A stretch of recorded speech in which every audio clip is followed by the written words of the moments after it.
it's worth, right? Whoever sells it. Wrong. If you want to find one of these guys, look out for those compassionate professionals. All estate agents are not the same. It is a massive mistake, and it's a mistake that will cost you money, not the agents. Your clients are free to just walk away. All our clients tonight could watch this and say, take my house off the market. You need to find the least terrible estate agent. But here's my advice on how to price when you're renegotiating. There's nothing else you need. If you've got this 150 quid, that's it, you can move in. Oh my, oh. Good evening, everyone. Welcome to the Property Press Awards. Good evening, everybody.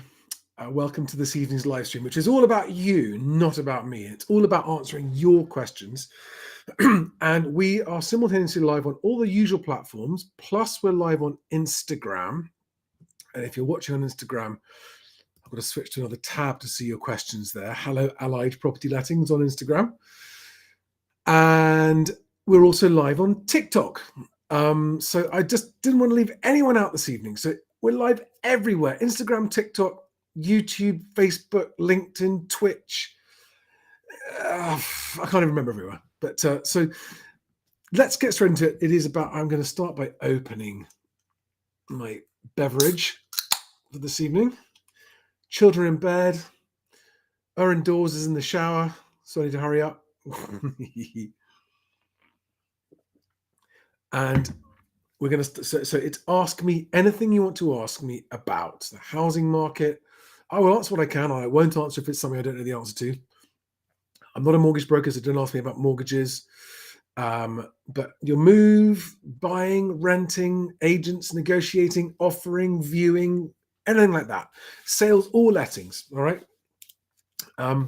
So my objective here is to make sure that I've answered all your questions, because in the last few live streams, in the last week or two, I've seen so many questions that I wanted to answer, but we just ran out of time, okay? So hello, guys, join Ryan Bell on TikTok. Excellent. I feel like I've got everyone going.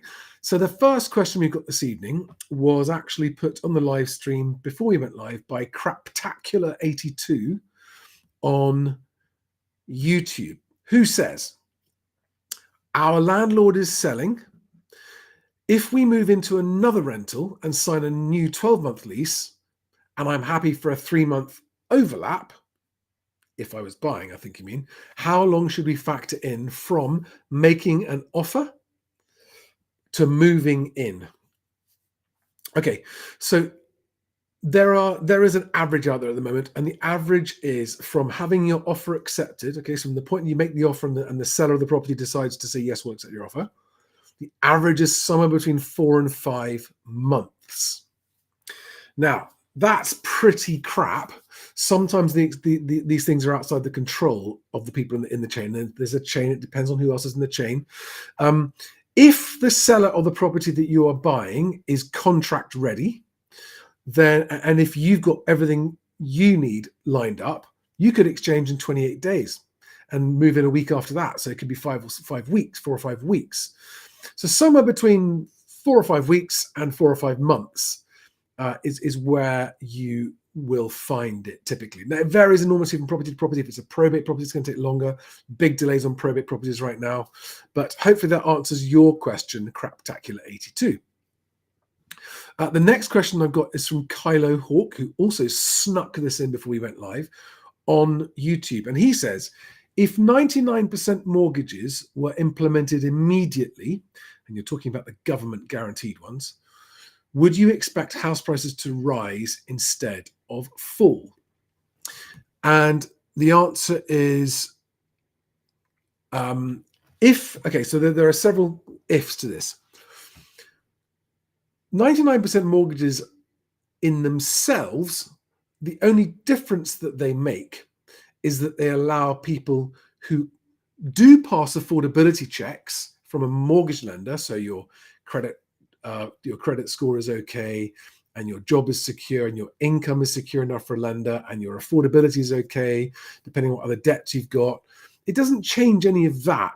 If anything, lenders might even be slightly stricter about lending on a 99% mortgage than they would on a 95% mortgage, because they've got less security by way of your equity. So it doesn't mean they're just going to give them to anybody, and it doesn't mean that anyone with 1% deposit will be able to buy it. It doesn't mean either of those things. You're still going to have to pass affordability checks. The next thing is that the lender is also still going to want to value the property. And if you're overpaying, they're going to be even more likely to say no. They're going to want to see that the price you're paying for the property really isn't too high, because, again, it puts them at risk. Now, the government offering to guarantee any losses that the bank makes if you default is where the controversial point is. But the 95% mortgages the government currently offers, and it's been there for a while, hasn't made any difference to house prices, has it? So will 99% ones make it? Even if they were implemented straight away, even if they were enough to increase demand enough to start to slow down price falls or make house prices go up, it would take quite a long time before you'd see the effect, like at least a year. So the answer to your question, Kylo, is no, I wouldn't expect house prices to suddenly rise, because the other thing is that the interest rate on these mortgages is going to be higher. So your monthly repayment is going to be 15 or 20% higher than the equivalent mortgage on a 95% loan to value. That's according to Lewis Shaw. That was his estimate, roughly. So there aren't a lot of people for whom it works or makes sense anyway. So no, the answer is, if they make them widespread available, and if lenders are lending as well, could they be enough to move the needle? Not well. I asked Alex this, Housing Stig. He said not as much as a MIRAS scheme, a mortgage interest rate relief at source scheme, like they had back in the 80s. So in short, Kylo, no, that product on its own is not going to turn around house prices, because house prices are falling for a long, long list of much bigger reasons than that. And that one on its own won't be enough to turn them around. Next question. Guys, could you also, to help me with this, and check on Instagram as well. If you've got Instagram, you've got questions, just put them in the live chat. I am looking there. If you've got questions, and also on, okay, yep, Ali Stelium on TikTok. What's your question? That's your question. Hang on. Ali Stelium says, we had our offer accepted 1 year ago. We're still waiting on the sellers to find a place to move into. Pressure them? I mean, it depends how soon you want to move in. Ali Stelium. It depends how you're in rented, so no chain for you. Should you renegotiate a lower price? Okay, it depends where you are. It depends what kind of property you're buying and where you are. If house prices have fallen in that time, then absolutely, over the last year, you should absolutely be negotiating a lower price. But that's a year. I mean, have they still haven't found anywhere? I would question. You might be with one of those sellers where actually they're not really that keen to move. They think they are, and you get this a lot with people moving house. They haven't really thought through the full ramifications of actually moving house, and when faced with an actual move, they kind of dig their heels in and go a bit slow. It's very frustrating for people on the other side of the transaction, and frustrating for agents. It sounds to me like those sellers, Ali Stelium, are not that keen on selling. It's definitely worth having a conversation with the agent and saying, we're not going to wait forever, so could you please ask the sellers if they definitely want to move or not?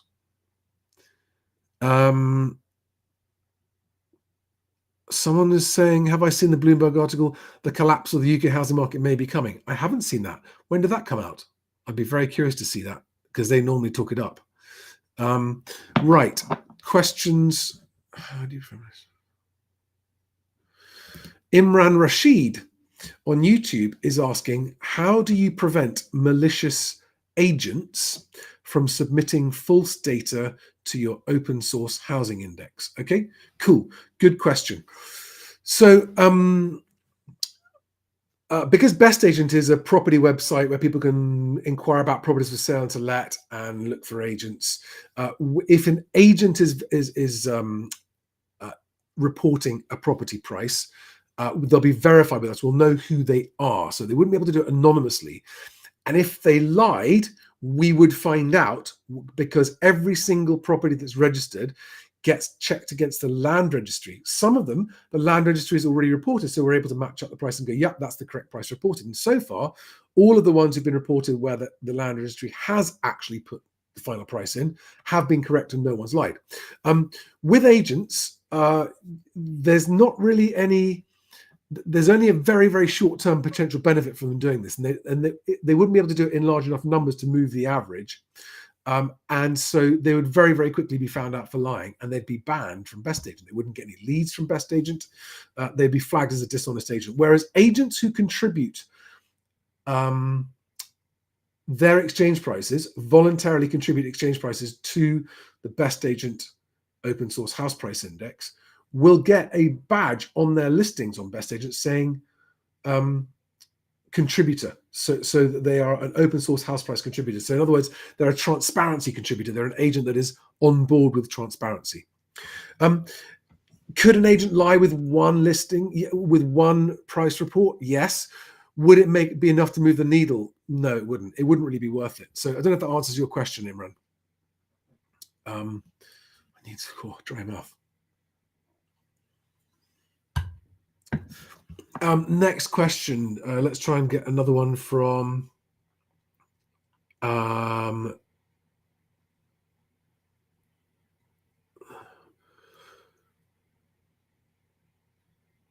I've got to find this Bloomberg article, because apparently it says a perfect storm is brewing that could send British home prices down 40%. I haven't seen this article myself. It would be interesting to see it if it is there. I might actually try and look it up on Bloomberg, because I do have access to Bloomberg, so I'll see if I can find it in a moment. How long does it take? A1 Electrical says, how long does it take once contracts are exchanged? Okay, so the process of buying a house, the process of a transaction actually being recorded, you have to exchange contracts and then you have to complete. And it's up to the buyer and seller to agree between themselves how long they want. It can and is sometimes done on the same day. So you can exchange and complete the same day and get the keys on the day you exchange and move in the day you exchange.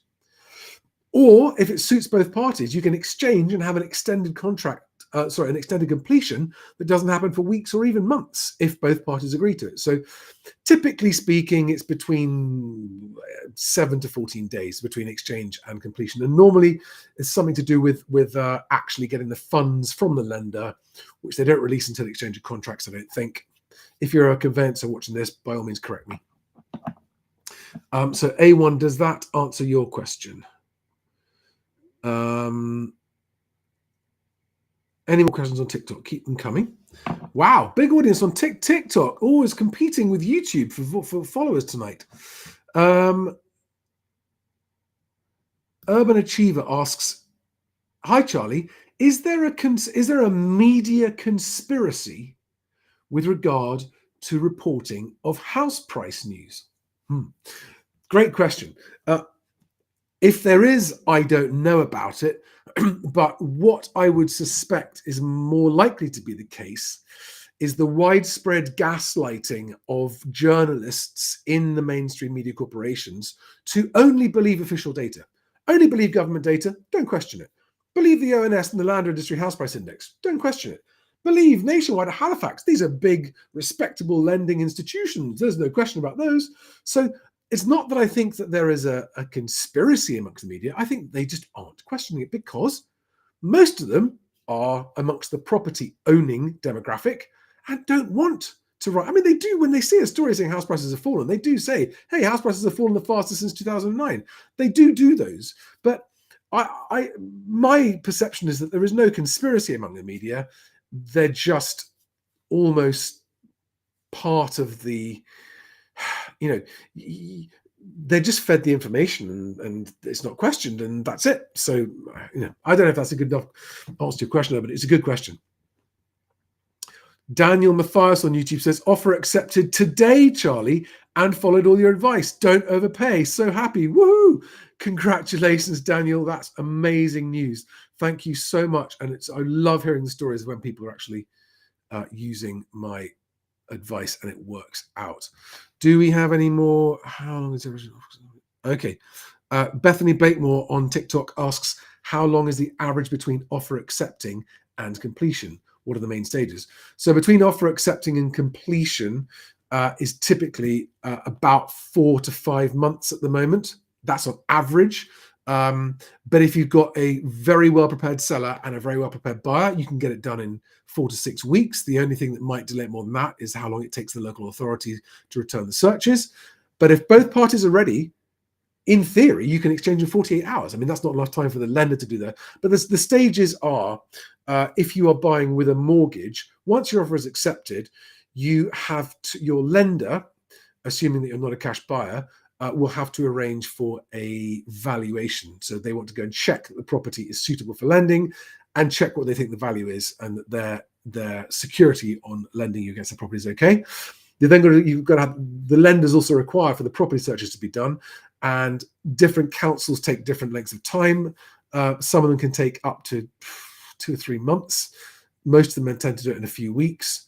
That can slow things down. So that's a property search pack.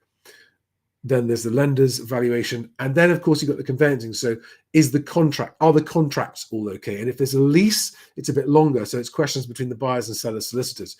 Have you, the buyer, and more importantly, has the seller submitted all their property questionnaires completely? That's a major source of delay. There's a long list of things that have to happen, Bethany. But typically it's 3 to 6 months, especially if you're in a chain. It can be longer than that. I'm really welcoming questions from TikTok tonight because I don't often do live streams on TikTok, so keep them coming.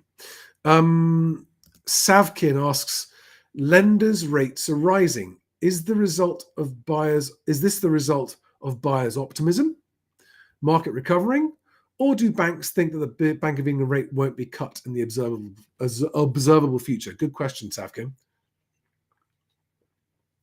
So the lenders' rates are more closely guided by what's happening in what's called the swaps market rather than the Bank of England base rate.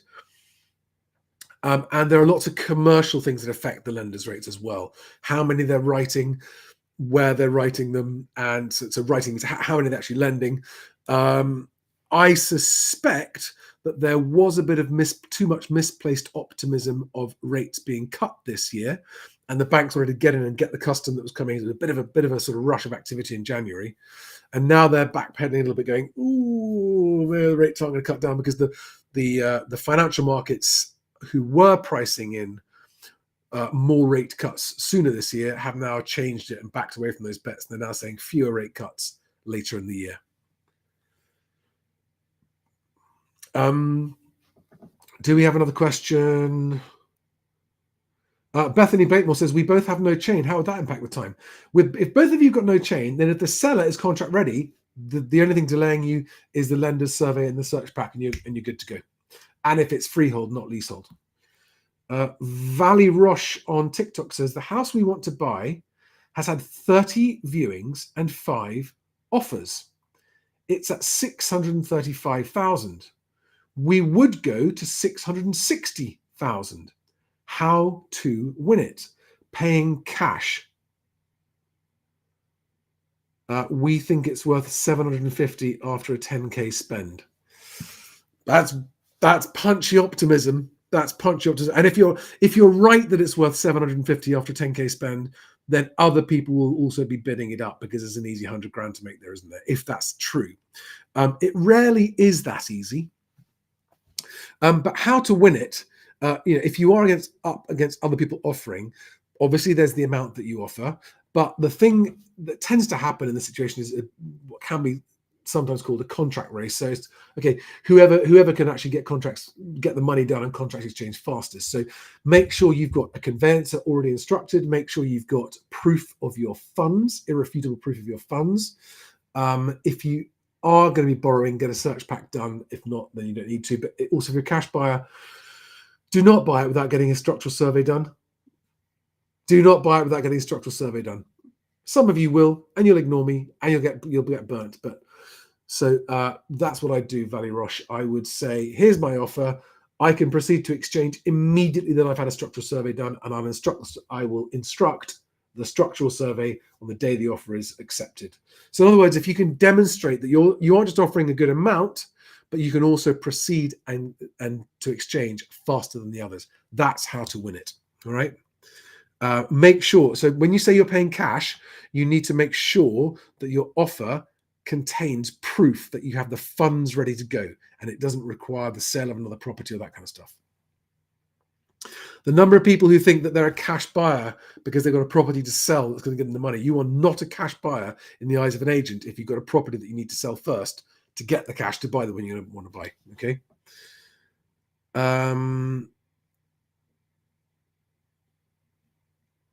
Dill McGurty. Okay. I'm waiting for a mortgage offer. The last thing they're waiting to get a valuation.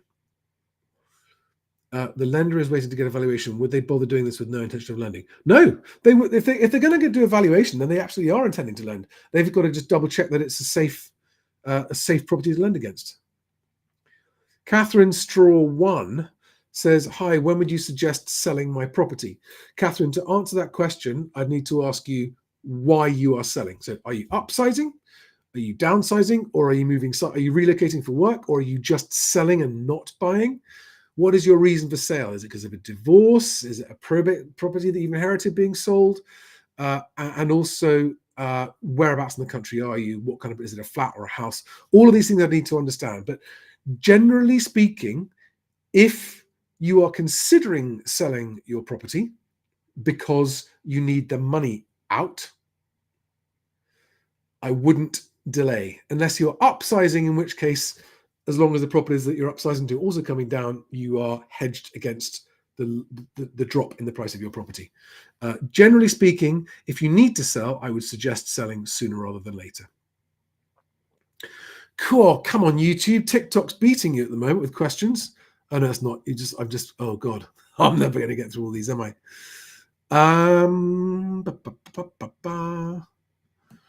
I can't really speak for what the lender's values are going to do.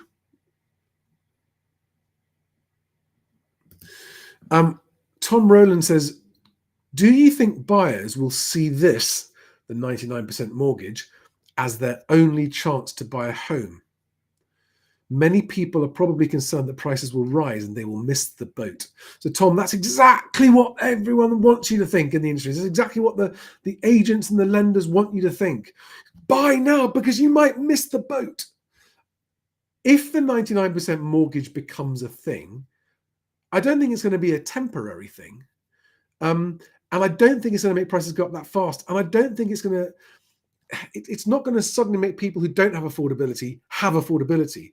Yes, it does bridge the deposit gap problem slightly, but I don't think it makes that big a difference. I mean, some people have called it a nothing burger, but are there people who actually everything else meets the requirements, they just need the deposit and this ticks the box for them? There will be some, and if it gets them into a home that they can own and they're planning to stay there for a long time, yeah, they'll do it. I mean, people will use it. There'll be some people who use it if it does come into reality. Yes, so Change is Coming on YouTube asks, hi Charlie, for buyers looking to upsize, do you have any advice to maximize chances of getting offer accepted in terms of timings for getting offer on own property and bidding? If you don't have an offer accepted on the property you're selling, then you're not going to get taken seriously by a seller that you want to upsize to buy their property. There is no risk in just asking. So if you're someone who's upsizing, right? If you're an upsizer and you put your house on the market first, there is no risk in saying to the agent, could you please just find out what offers there are? Just find whatever they are, find out what they are and see if they're solid proceedable offers. And then with that offer in your pocket, which you are provisionally intending to accept, you can then go and look at other properties and say, I've got an offer on my property. If you can accept this offer on the property I want to buy, we've got a deal. That's the way to approach it. But always, always, always get your property with offers on it before you start looking at other stuff.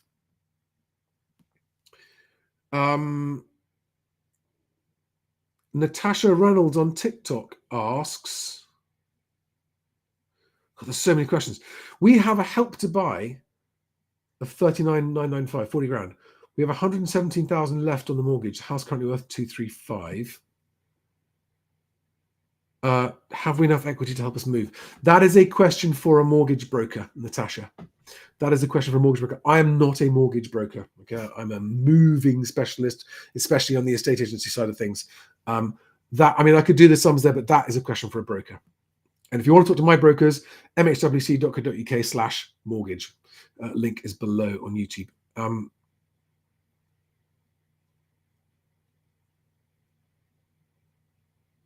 Mark S on TikTok, great question, Mark, asks, what are your thoughts on estate agents recommending solicitors for the buyer? Right. There are two different answers to this depending on the following. If it is an independent estate agent who says, there's a local firm of conveyancers that I have worked with for years. They're the only ones I recommend, and they do lots of the deals for me, and they're really reliable, and I use them because they get stuff done. And you can tell that there's a personal relationship there, and it's a genuine recommendation. In that instance, I would consider them, but I would also check out one other and have a comparable. If it is a large corporate agent saying, hey, we have a panel of conveyancers, you can choose from any of these guys, no. Don't use them. Don't use them. Don't use them. Don't use them. Go and find your own conveyancer. Don't use a panel conveyancer from a large estate agent.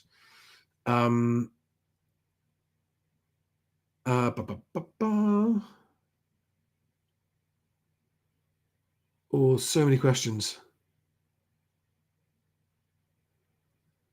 It's actually hard to see them. They're coming too fast on TikTok. You guys are posting away. Right, let me come and take another one on YouTube and actually just check if we've got any on Instagram. Any questions there? Oh, yes, okay. Wait, are you watching on Instagram and TikTok to get your question answered? So, LGBT Llama official says, my offer was accepted 5 weeks ago, but the ex-wife, who doesn't live there, is playing ball, but the ex-husband, who lives in the house, is being awkward, and I haven't been able to get back in to view again. Anything I can do? Not a lot, other than say to the agent, if you can't get back in to view it again, you're not going to be interested, and you're going to look at a different property. That's one of those awkward situations where there's a human nightmare going on there. I think I'd be saying to the agent, could you find out whether they're actually going to sell or not? That's the question I'd be asking them.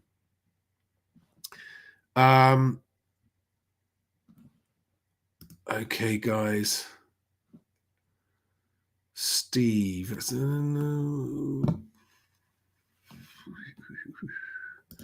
Mega Jewel for Currency says, Spill Fencer, Chris Watka, Risk Krotkin, and Larry Chamden in a house price index shootout. Capri says 99% loan to value feels like they're trying to create another subprime crisis, encouraging people to buy who shouldn't be. Yeah, I do think that my big problem with it being taxpayer guaranteed, so taxpayer guaranteed mortgages, is that when you buy a home and you borrow to buy a home, there is some risk involved. If you remove that risk and put that risk onto the taxpayer, then more people will do it, and they'll do it on a more risky basis. When maybe they aren't. If it was their own money, they'd be risking. They wouldn't do it. That's why I think it is risky. AW07 says, how do you make a vendor see sense with an offer? A house, I think there are a lot of buyers out there who feel you, AW07. A house I'm interested in was purchased for $185,000 in 2018. Came on the market a year ago at 315. They dropped it this year to 305. So AW07, what do you think it's worth? Have you put an offer in? What's your offer?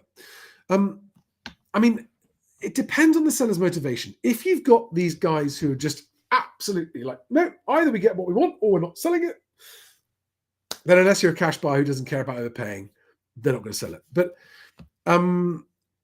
if you're the only offer and you put your offer forward and say, this is a serious offer and I can complete on it very, very quickly because I've got my conveyance and my mortgage and my search pack ready to go and I can move very fast, and make your offer get highly recommended by the agent. If they still turn it down, by the way, make sure the agent is actually sending your offer.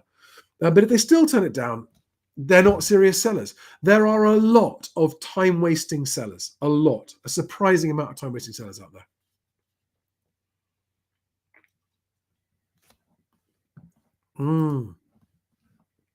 excuse me, Southwell Pianos. Hello, Southwell Pianos. Welcome. That's a new name on my channel.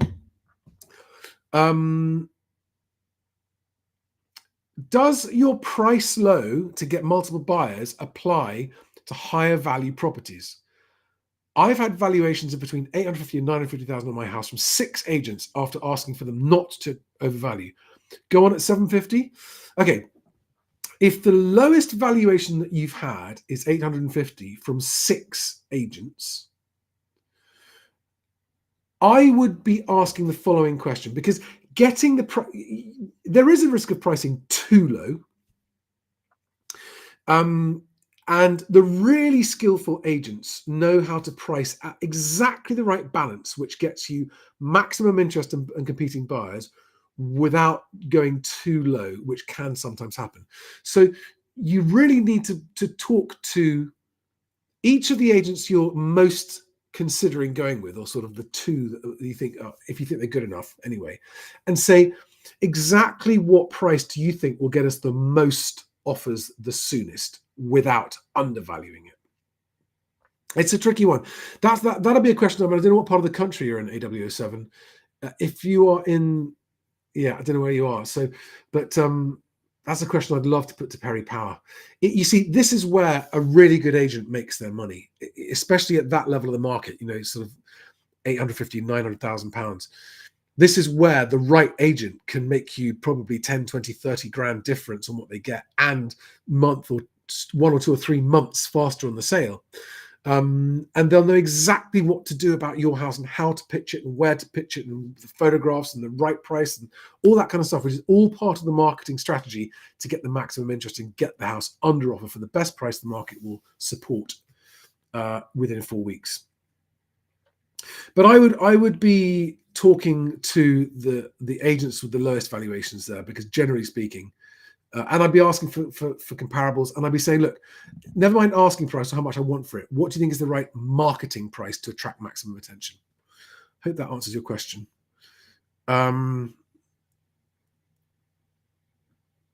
Steve on YouTube asks, my partner wants us to put an offer to our landlord to buy the property. My argument against is that he's shown no intention to sell, and it would take a silly offer to sell. What are my thoughts? My thoughts are that there's never a downside to making an offer. And if you're right, Steve, you make the offer, it gets rejected. What have you lost? Nothing. But if your partner is right, you'll never know unless you make an offer. So work out what it's worth to you, your maximum comfortable offer, make the offer, see what happens.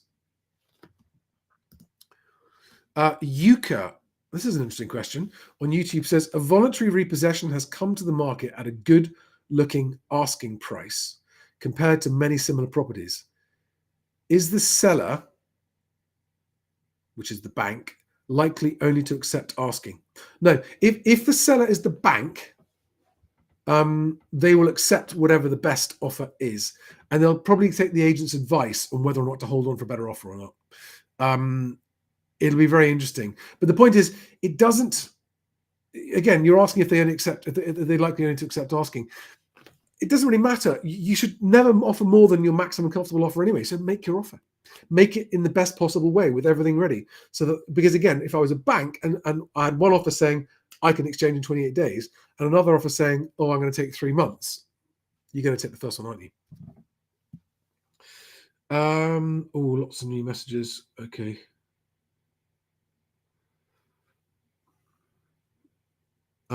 You are welcome, Llama Official. Sorry, okay, good person. 7623. Well, I can't pronounce that. Could a person on benefits be able to get a mortgage if they are paying over 50% in deposit? That is a question to take to your mortgage broker. Go and talk to a mortgage broker. As far as I'm aware, depending on the rest of your financial circumstances, the answer is yes, as far as I'm aware. But only a broker can answer that for you by going through all of your personal situations.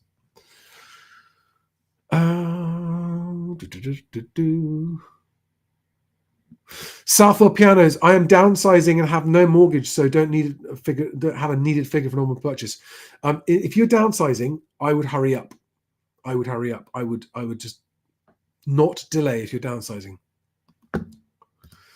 AW07 says, does the property search company that you use sort out the searches out quicker than a local council would? So no, they are still bound by local councils, but there are many elements to the search pack. They turn it around very fast overall. They know which are the fastest and slowest councils. So from the moment your order arrives, they get things rolling without delay. And if there are problems, they will intervene to help the problems get solved. So yeah, you know where to go to get my search packs, don't you? So just go to my website and you'll see mhwc.co.uk.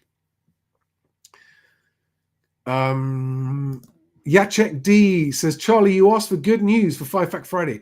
Energy prices will fall in April. Do you expect this will cause deflation? Okay, I think from memory, it's a 12% drop on energy prices. No, I don't think that's going to make an appreciable difference to it's welcome, very, very welcome, especially for people whose energy bill is a large part of their outgoing. But I don't think that's going to be a large enough difference to actually move the needle on the economy or house prices. Okay,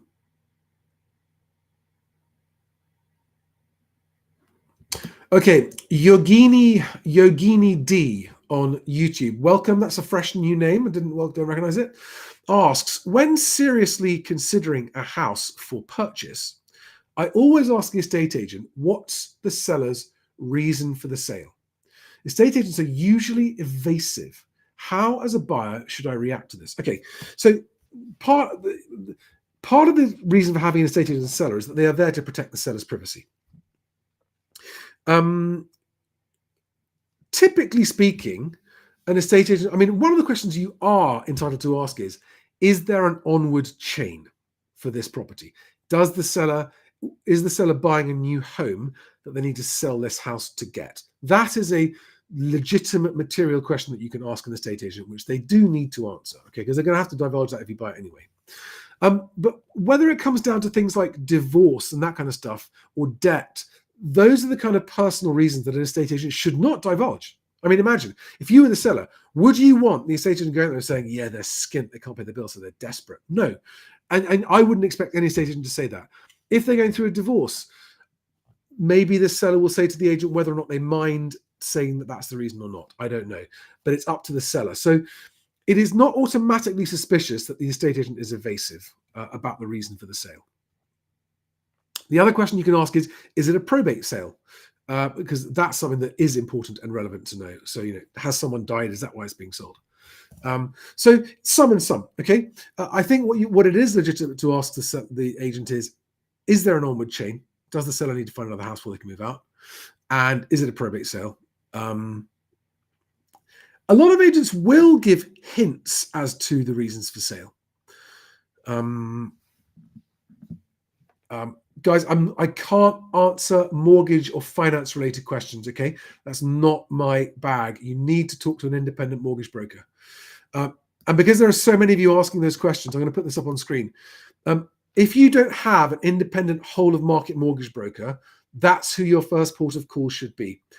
And why not go straight to your bank? You could go straight to your bank, but your bank is only going to tell you about their mortgage products. And there are thousands of mortgage products, and they all have different terms and conditions and ups and downs and early repayment clauses and so many different kinds of appetites for lending to different kind of people, self-employed versus retired, and all that kind of stuff. And they all move the goalposts on a regular basis. Like this week, the rates have changed. All the big banks' rates have changed this week. Mostly have gone up. Halifax is going down a tiny bit, apparently. So you need to talk to a good independent whole of market mortgage broker, even. And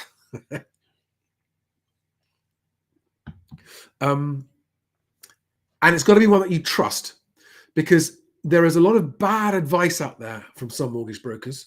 And so don't just pick the first one.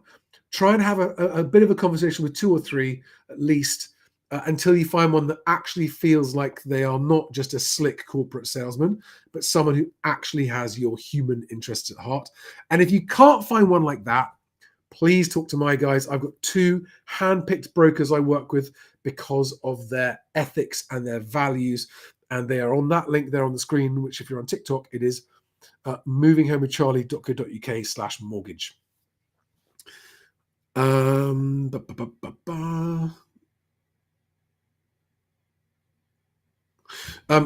Connor Layden says, when should I apply for my mortgage in principle? Do you think rates should improve soon? There are 2 questions there. So you should apply for your mortgage in principle before you start viewing properties if you're serious about buying, because it shows you are more serious. And with a more serious buyer, the seller is more likely to accept your offer. And if you do have your mortgage agreement in principle, there are 2 reasons for having it. Number 1, to show to agents that are showing you, all the different agents, that you are serious and you've got your finances lined up. And number 2, to stop the corporate shyster in-house mortgage broker guys pinning you down and forcing one of their mortgages down your throat. That is another reason to talk to an independent mortgage broker before you go looking at properties. Do not use corporate in-house mortgage brokers. No exceptions. Talk to them. Show them your agreement in principle from your own broker. Put them on the phone to your own broker, but be very clear with them. Say, I will not be taking one of your mortgages because in-house mortgage brokers have a conflict of interest because you represent me, the buyer, and the agent who's also in this office represents the seller. Conflict of interest. Don't use in-house mortgage brokers. Always use independent ones. If they recommend you to an independent one they work with that's not in their office, that's not quite as serious a conflict of interest, although if they've got a close relationship, they may still share information with each other that they shouldn't share. So I would always go for an independent mortgage broker that does not have a relationship with the agents. And the second part, do you think rates should improve soon?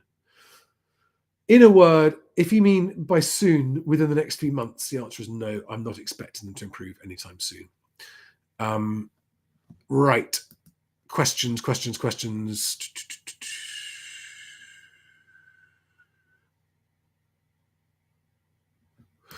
Barry Crump says, as a cash buyer, do you really need a search pack if the property has been standing for 5 decades, isn't near a river, and is in the middle of an urban sprawl?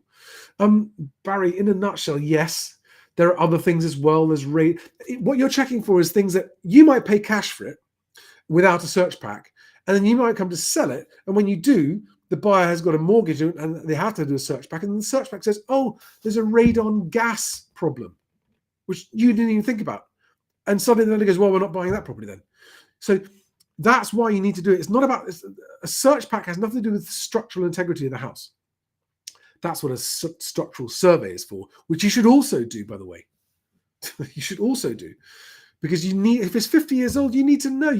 There may well be problems with the property that you can't see. Because it's 50 years old. You just never ever know.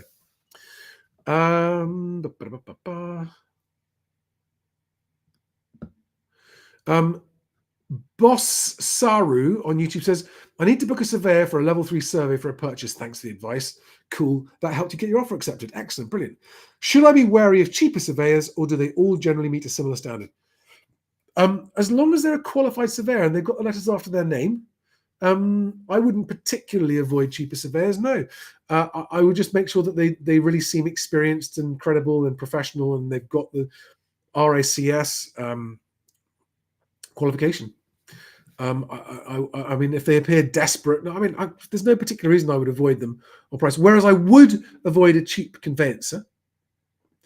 I wouldn't necessarily avoid a cheaper surveyor, but I definitely would avoid a cheap conveyancer, and I definitely would avoid cheap estate agents. So many of you are asking me questions that are for mortgage brokers that I can't answer.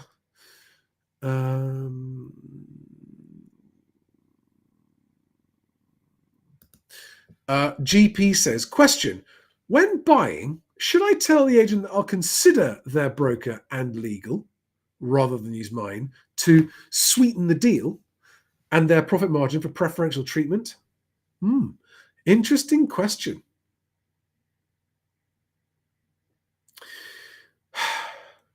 The problem, I'm just thinking that through on the fly, and the problem is if they're a reasonable, not all corporate agents are shysters.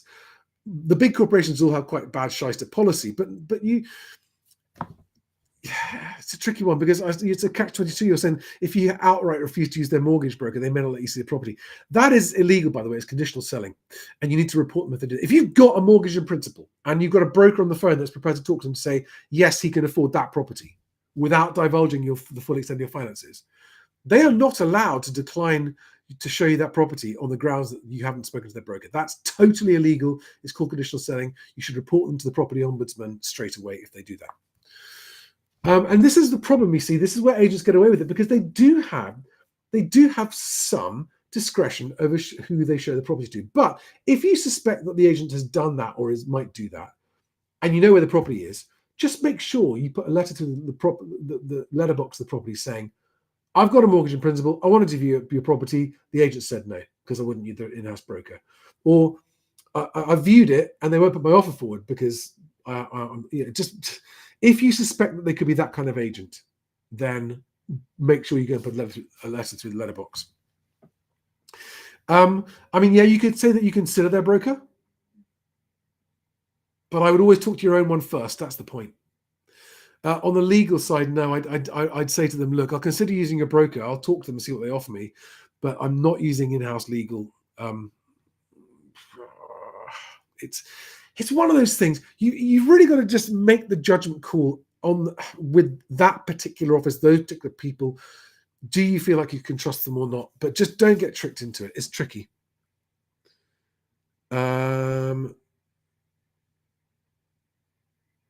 Chloe Thornton asks on TikTok, is it common to get declined for a mortgage offer after you've received a mortgage in principle? I wouldn't say it's common, but it will happen. It will happen. I mean, it depends. If your mortgage in principle was done thoroughly with a full credit check and everything else, then you're less likely to be declined for the mortgage. They might decline the property though. Jess says, should I have a survey on a 2-year-old property? Yep. Because you don't know how badly it was built.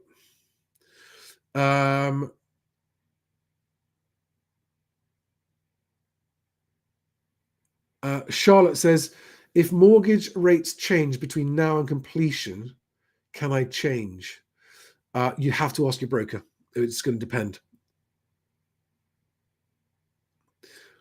Charlie D asks, hello, I am on benefit at the moment. How can I pass referencing? Thank you. Now, being on benefits, it is not, they're not allowed to automatically, it's one of these horrible grey areas. Technically speaking, they're not allowed to discriminate against you because you're on benefits. However, the landlord does get the choice of which tenant to rent to. So being on benefits in itself isn't necessarily a reason that you would fail a reference check. They have lots of other questions they're going to ask you as well. All you can do is run the reference check and see what happens and see what the reasons are. But there are more complicated points to that question.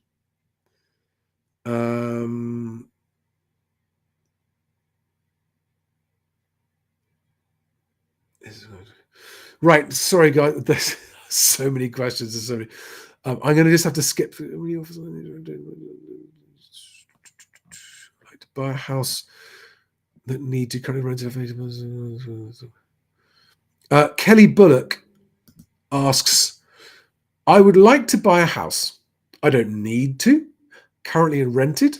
I have a £180,000 deposit and I'm making £750 per month in interest. I'm out there looking, but prices are still too high. When will be the best time to buy? Well, first of all, Kelly, quite right and well done that you're out there looking. You say prices are still too high. Have you offered? Because I always say, if you've watched my videos, I've always said, just ignore the asking price. If you see a property that you like, make your offer. Just make your offer. Make the offer that if you find a property that you'd love to live in, work out how much you'd be happy to pay for it to move in there, make the offer. But if you're not making the offer, you'll never know whether you might have got it accepted or not. So just do not be put off by asking prices, especially in this market.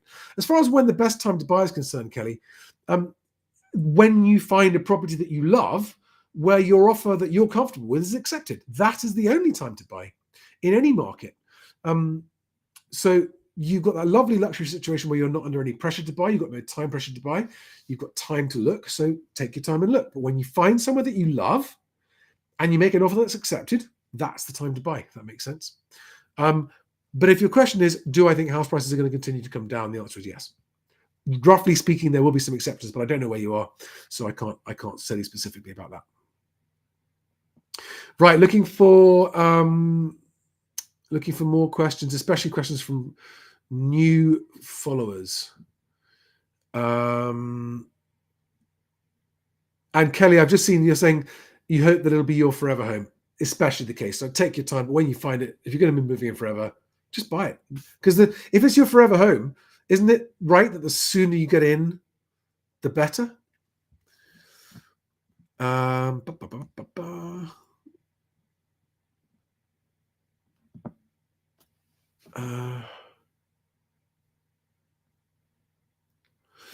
Philip Lewis asked a good question I haven't seen before. Hello, Philip. That's a fresh name, I think. Welcome. Hi, Charlie. You say be out viewing.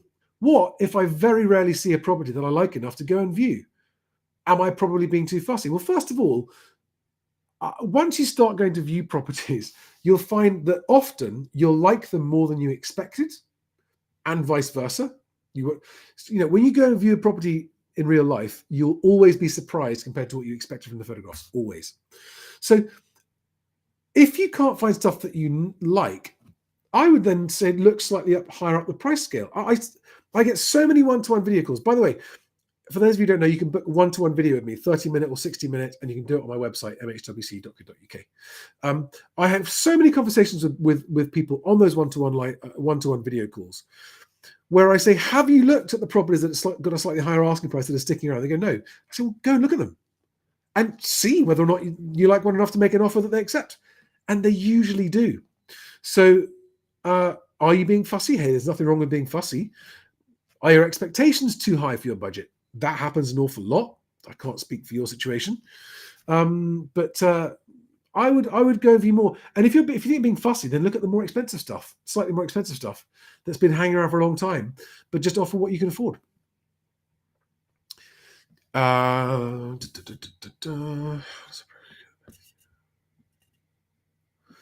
Nikki Nike asks, how does a broker get the best deal? There must be thousands of deals available. Do they actually find the best? So the best deal isn't just the lowest price. It's how long is that rate for? What are the other conditions of it? What's the early redemption clause? What's the what affordability? How does that lender react to that buyer's likely future financial scenario? There's so many things. So do they port their mortgage if you need to move in 2 years' time or not? All of these questions. So the best deal is not always the cheapest deal for a mortgage. It's a mistake a lot of people make. And yeah, you're right. There are thousands of deals, but who else could possibly know more about what's happening with all of those deals than people who do it all day, every day for a living and get emails from all the lenders all day, every day? There's no one else that's going to know better than they are. Walter Palmer asks, hello Walter, that's a new name, welcome. Is there ever a situation where you would argue that it's not necessary to go with a mortgage broker? There might be some very unusual circumstances that are very unique to a particular person and their relationship with their bank, and maybe there's a bigger thing going on. I mean, if you're a specialist case, especially wealthier people with maybe multiple properties and you have a particular lender, but otherwise, generally speaking, no. I mean, if you've been with your high street bank for years and your credit score's perfect and you just go to your bank and they say, hey, we're your bank, we know who you are, we're offering you this great mortgage deal, and you think that's okay, I'll go with it. Is there any harm in doing that? There's no harm in doing that, but could you got a better deal? You won't know if you don't go to a broker. That's the point. Some people talk about there's a lot of rubbish on the market. There is a lot of rubbish, and by rubbish, it's overpriced dross from sellers who clearly aren't serious about selling. I agree with that. Oh, that's a great question, Arthur Sleep. Another new name. Welcome. I don't know the answer to your question, and I'm going to have to find out. Made an offer on a house, refused to use the modern auction method.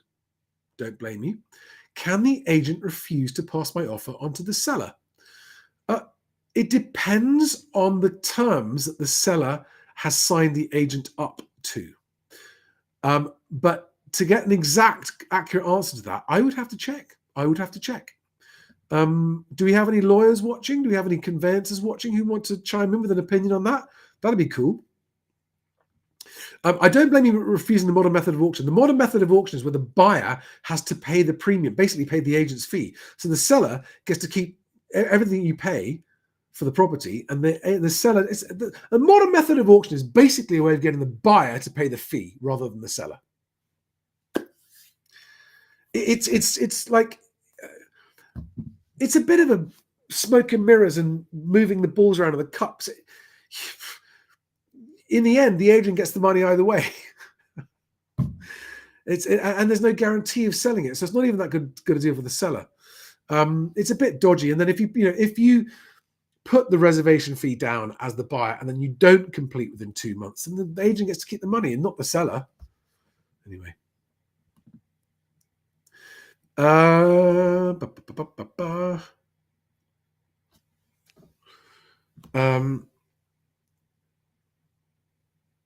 Okay, guys, I have to keep on reminding this. I am not a mortgage broker. I cannot answer financial questions about your financial situation with relation to a mortgage. There are so many mortgage brokers on TikTok. Go and ask one of them. They'll be only too happy to ask you. In fact, my chap, Lewis Shaw, is on TikTok as a mortgage broker. So go and look up Lewis. He knows his stuff.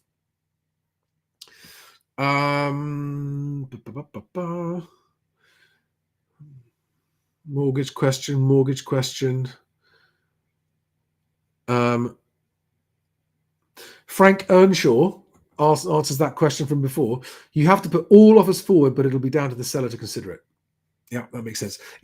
I actually put a link up to the legislation and regulations that say that agents are legally required to forward all offers to sellers, even after a house has gone under offer. That's the law.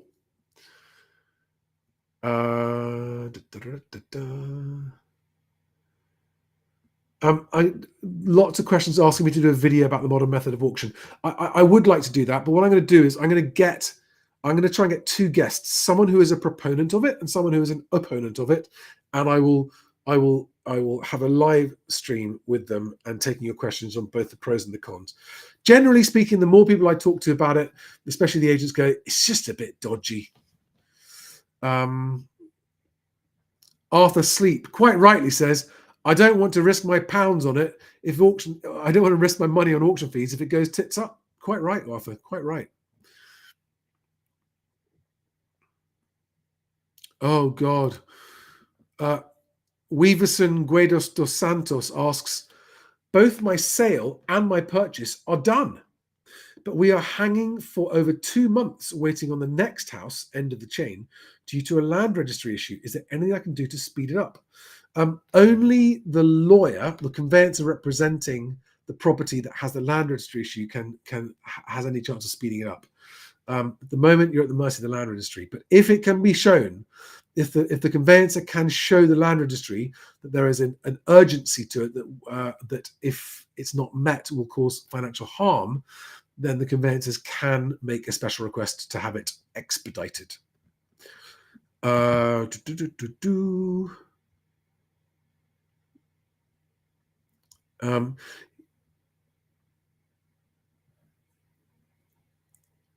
Yeah, Bihar Cambury says, I want to add that if the taxpayer takes the risk on the 99% mortgages, then the taxpayer should have the profits. Yeah, that's a reasonable logic, but they can't and they don't. It's downside only. The taxpayer benefit is that with more people owning their own homes, there's more people with security of tenure of their home, and that's good for society. That's the sort of approach to it. But actually, I agree, it should be down to the buyer to take the risk when they buy a property.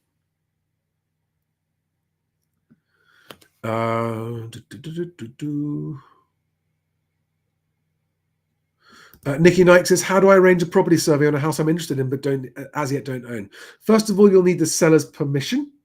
So through the agent, you'll need to say to the agent, can I please have a surveyor go and do a survey of your property before I buy it? And the seller will have to decide if they're happy for that to happen or not. And if they are, then you can arrange a survey. Nick Jones asks, where is the Stig? Good question. Where is he? Don't know.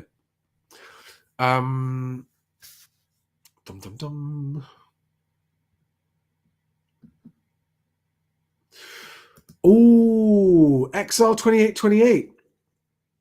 From memory, I think that's good news. I have my home under offer. I think you were struggling, weren't you? So congratulations that you got it under offer. Would you just confirm if this is the case? What is a reasonable time for the buyer to wait while I find a property and get an offer accepted? The answer to that question depends on quite a few things. What you should do, and what I would do in that scenario, is I would reassure your buyer that you are moving as swiftly as you are able, and you are keen to find a new home as soon as you can, and you will be doing everything in your power to not delay that process. The buyer may choose to put a time limit on it, right? If I was a buyer, I might say to you, look, would you agree to move out even if you haven't found somewhere to buy by a certain date? So you've got to make the decision, would I move into rented or move in with family? Or would I lose the sale if I haven't done it by whatever the agreed date is? Now it might be, you might say, okay, but I need 6 months. And the buyer might say, okay, if you haven't got somewhere, with agreed and well underway by 6 months, then the buyer might want to start looking at other things. It's a conversation where the only answer to your question will be, depends on your circumstances, depends on the buyer's circumstances. Talk to them, have the conversation, find out where you stand.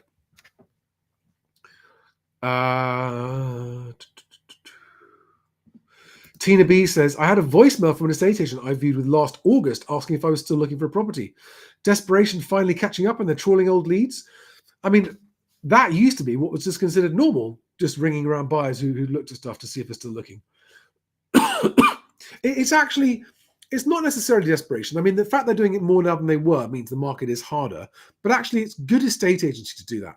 It's good estate agency to ring around previous buyers and see if they're still looking or not. There's no harm in that, but it is, if it's happening more than it was before, it is a sign, of course, that the market's got much harder than it was before. I can't answer mortgage questions. I can't answer mortgage questions. It's almost like people can't hear me saying that. I cannot answer mortgage questions.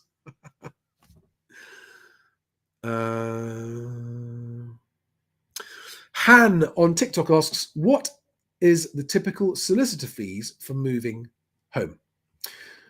Right. It depends on the value of the property. It depends on whether it's a freehold or a leasehold, and it depends on how old the property is and how many problems there might arise with it. It depends on whether or not there are defects with the title deeds. So it very much is down to the property. But typically speaking, if you're talking about average property prices of between £250,000 and £300,000, and you're talking about freehold, and you're thinking about moving house, I would be budgeting £1,500 to £2,000. And I might be wrong, because you might get quotes of more than that, and you might get quotes of less than that. But that is how much I would be budgeting. Okay, for a straightforward 3-bedroom semi going for around about £250,000. That's kind of where I'd be looking at. I would avoid cheap conveyancers. Unless they say, listen, we do the conveyancing for all these identical properties to that one.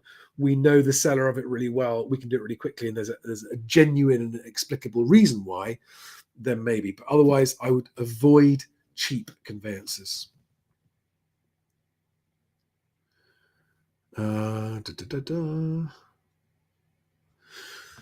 Right.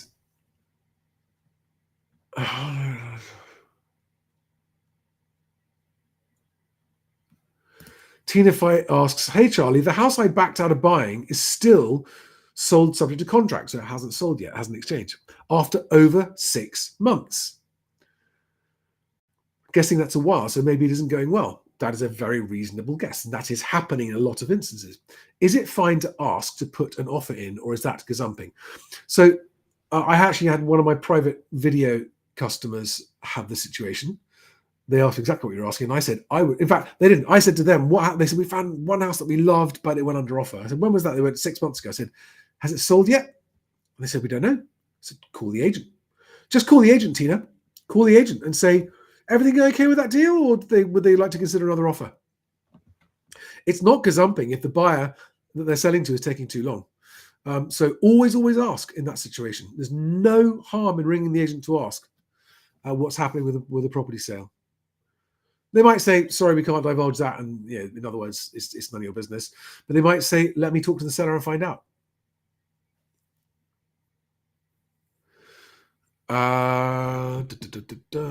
So Bino says, I offered on a detached property in 10 days before in Bristol for 400k. Initially listed 465, reduced to 430. In the market for 18 months, seller still won't budge even after using your approach. Yeah, my approach doesn't guarantee that you'll get your offer accepted every single time. I don't know what that seller situation is. Bino, are they in a chain buying somewhere else? Does that mean that your offer is too low for them to move? In which case I say to them, could they talk to the seller of the house they're buying and see if they will lower it a bit, get the deal done?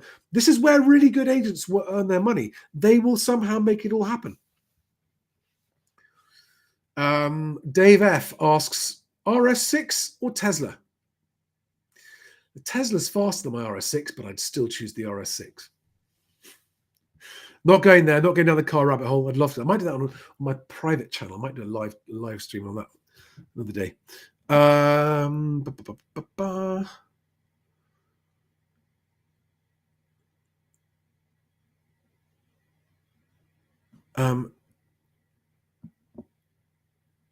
Just looking for other questions. But actually, we're coming up. Oh, we're over an hour. We're over an hour, guys. I'm going to need to wrap this up soon.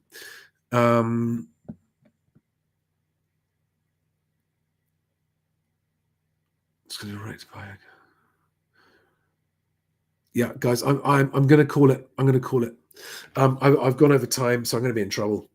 I'm not going to be in trouble, but I'm eating into quality private non-work time now. So thank you very much, guys. Thank you very much for all the great questions. I'm sorry to those of you whose questions I didn't answer. Always some. I really thought by doing it at 8 p.m. on a Friday evening there wouldn't be that many of you, but there are. So hey.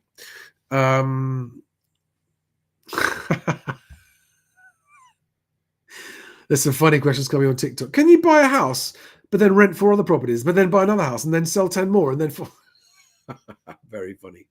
Very funny, guys. Right. Thank you very much, everyone on TikTok. Really appreciate it. By the way, guys, also, my most frequent place for posting news, stories, observations, questions, comments on moving house is my Moving Charlie account on X. So follow me on X, what used to be Twitter. That's where I'm most active.